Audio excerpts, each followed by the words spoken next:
Well, good afternoon, folks. I'm glad that you're back with us here at Beyond Clean with Dave. Today, I'm going to talk to you maybe I'm just going to have a conversation with someone else about electrostatic spraying. Now, you already know me by now. I don't like sprayers. So I know you're probably thinking, why in the heck is somebody coming on the show to talk about spraying? Because, well, things have changed. And that's what we're going to try to do here to keep you up to date. Now, today I have a special guest with me, David Breedlove. He's with eMist Corporation. So, David, I think you're on Skype with us. Yes, sir. I can hear you. Thanks for having me. I'm here in Fort Worth, Texas. We're on the west and what we like to call the best side of the Dallas-Fort Worth Metroplex. I grew up in Tyler, east of here, and then came here to go to school at TCU. I'm a proud Horned Frog. And then started working with eMist. My background is in small market investment banking and then oil and gas. And then I connected with eMist a while back when some friends of mine had invested in the company and were asking for a hand. And so I wouldn't say I'm an expert on a lot of these items. Fortunately, I have some brilliant experts around me and a great team. But we kill bugs. We like to kill deadly pathogens, and I have a great pleasure in inflicting as much pain and suffering on little microbes as possible. Okay, so, I don't know about the pain and suffering thing here, but let's talk, David, about, one of the things I saw in some of the slides that you sent when we started this conversation, and by the way, folks, David and I met when we were at ISSA this past year. Great thing to go to ISSA convention. You meet all kinds of people. So, David, one of the things that I really enjoyed looking at was this slide that showed these children, and it said, every child, every desk, every day. What are we talking about here? That's a good question. There is a huge amount of danger out there when it comes to those who have weakened immune systems, children, folks that have just come out of surgery, and frankly, even big cavemen like myself. My journey with deadly bugs started about a decade and a half ago when I went through a series of encounters with West Nile virus and Lyme disease, and then through martial arts encountered staph. And so we really, I have firsthand experience with how close to death you can come. And unfortunately, I know people who've lost limbs or lives through deadly microbes. And we just buried someone last week who's a neighbor down the street who had gone in for angioplasty. He's a little bit younger than me. And 30 days later, caught an infection and didn't come out of it. And so what we are all about is trying to protect those who can't protect themselves and trying to put a weapon in the hands of the defenders. And when I'm talking about defenders, I'm speaking of folks who are janitorial, who are on the front lines with cleaning and disinfection, who are looking out for schools, hospitals, nursing home patients. And they are really asked to do things in a lot of cases without the right equipment. You ask someone to go in with a spray bottle and rag and with some type of chemical, and you hand it to them and say, okay, now go kill the deadliest stuff on the planet. Good luck. And we're trying to, we have different technology, which we think is world changing. And we're trying to get the word out there. And so far we've had incredible traction. And so the bottom line is we believe that it's possible to protect every child, cleaning every desk every day, in a hospital setting, every patient, every bed, every day.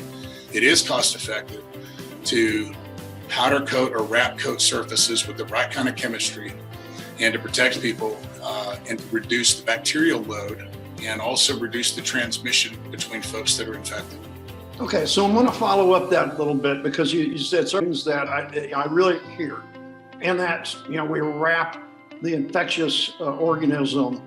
And so I think this is a good time to talk about just what the heck is electrostatics. I mean, it's not the same as what comes out of a trigger sprayer, like you said, that we give our custodians today. That's right. So the phenomenon of electrostatics has been studied for over a century. But if you go back to elementary school, whenever you were given a set of magnets and they either repelled each other or stuck together, and there were positive and negative ends. Oh, yeah. So those like charges will repel each other and dislike will attract. And so going back to Coulomb's law, it's a very simple premise that if you magnetize something, whether it's powder coating paint for a vehicle or whether it's fluid, then you can create a couple of things. And so in the case of disinfection, what electrostatics allows us to do, it allows us to magnetize the particulates that come out of the fluid nozzle, and they instantly have positive charges which cause them to repel each other. When they repel each other, it creates a perfect uniform coating. And then the second phenomenon kicks in. You have a better spreading because you're also the particulates are trying to find a negative or neutral surface to bind to, which is essentially everything that's touching the ground. Right. If you've heard the term grounded. So first of all, the particulates repel each other. Secondly, they try to find a negative surface, and so they bind, which does a couple of things. It causes them to linger in the air less time, and it causes them to bounce across each other once they've bonded to a surface, and they will continue to move and spread. Okay, Dave, I heard something there, and it was that got my ears up here.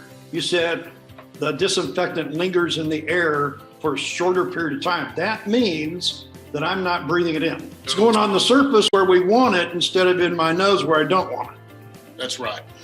Now, just like any other method, if you spray electrostatically and then walk into it, you will catch in the air at some point.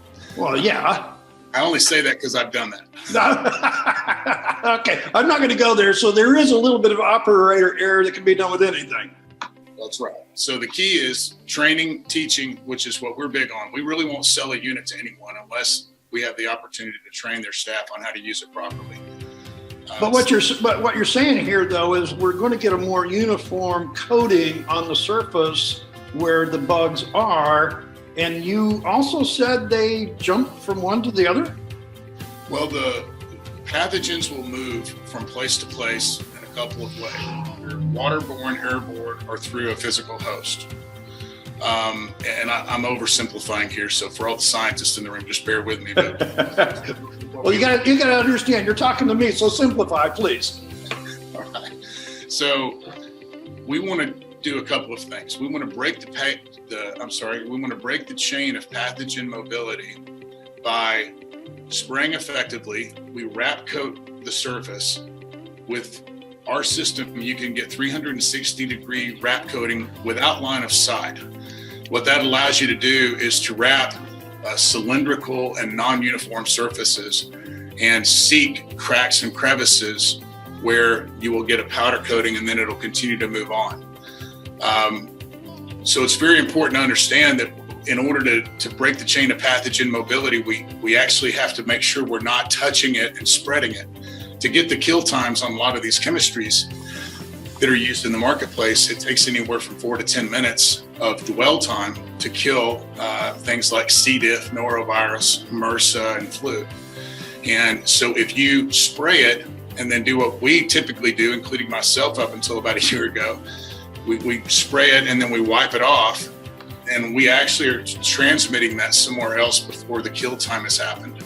Well, yeah, and the thing is our product that we're dispensing doesn't get used, so we're wasting product? You waste a ton of chemistry when you're using a spray bottle and rag. That's one of the reasons that our studies, including our own customers, their data, have shown as much as a 65 or 90% reduction in chemistry, along with significant labor savings that can be, up to 50% less time applying the chemical. It's safer for the staff to use because now they're spraying it and walking out of the room, whereas before, you spray and wipe it down. So we do a couple of things by wrap coating it with electrostatics.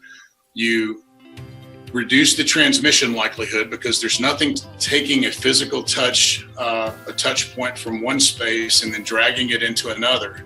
Right.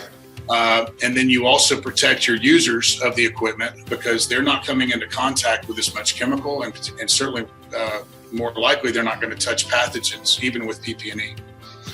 So that's one of the reasons that we're finding so much success deploying these in settings where it's really important not to have communication from one pathogen reservoir to the other. And that's where we intercepted Ebola back in 2015 when the outbreak hit here in Dallas, Texas. There was a woman named Nina Pham, if y'all recall, that her apartment was contaminated. And our systems were actually called in to put in a wrap coating and to help kill off that outbreak. Okay, so I'm going to ask a question I'm thinking that most of my audience is going to be thinking about right now. I don't have to clean before I use this. I can just go into a room and spray this. Well, that's a really good point, and that might seem that way on the surface, but we absolutely want to help people differentiate, and this is where our training comes in with users and our clinical research team, is we make sure that folks understand that there's a huge difference between cleaning and disinfecting. And cleaning is wiping up the physical biohazard biomaterial. Disinfecting is an entirely another animal. You have to clean in order, if I had a piece of pizza and left it out on the pavement, I still have to clean that up before I can disinfect underneath it. Right. So, but what happens with cleaning is the protocols for cleaning that we help a customer like a hospital address. We help them figure out the most effective cleaning protocols or weave into what they're already doing, then go behind and wrap coat or spray a room effectively. And so what that means is that the wipe down, the spray and wipe down method might end up with a 30-minute terminal clean time. That part of our system may be handled in 3 minutes. When you can do 84,000 square feet an hour, you can cover a lot of ground. And so we want to make sure folks understand it's not just something where it's safer, but it is faster. And we don't advocate replacing that labor force. We actually want to help redeploy that into better practices and procedures, which is something we really encourage. And we're big advocates of responsible chemistries. We currently don't try to sell any one chemistry, but there are companies out there like Diversey and PCS 7000, folks that make great responsible chemistries. And what we try to do is help fit that within whatever they're trying to accomplish and do some work with them to make sure it's effective and that it's money well spent. David, can you tell the audience where they can learn more about this subject? Absolutely. I appreciate the opportunity to do that. Our website is emist.com, EMIST.com. And we just really like explaining how people have protected others. And we're really grateful that we have a chance to do that. And so I'm especially grateful for you for giving us a chance to talk about it. Hope we get a chance to see each other soon.